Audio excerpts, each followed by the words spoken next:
Why haven't you signed a letter to Donald Trump condemning his decision to pull out of the Paris climate change agreement? Something which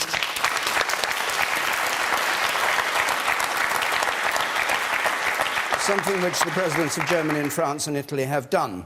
Yes, and I haven't, because I actually have spoken to Donald Trump and told him that the UK believes in the Paris Agreement and that we didn't want the United States to leave the Paris Agreement.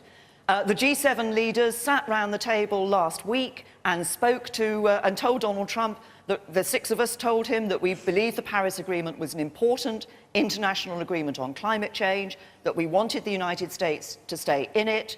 I've spoken to him. I spoke to him last night about this. What did he say? Canada and Japan haven't signed the letter either. What did he say? What did he say?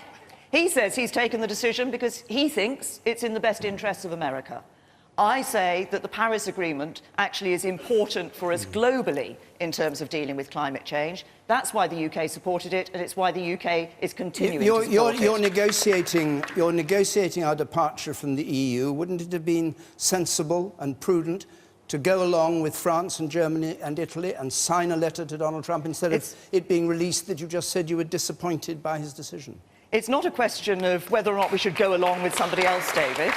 We take independent decisions as the UK. I spoke to Donald Trump. I've told him my views from the UK's position last week. I told him last night what our views are. We remain committed to the Paris Agreement. We continue to think it's important for dealing with climate change internationally.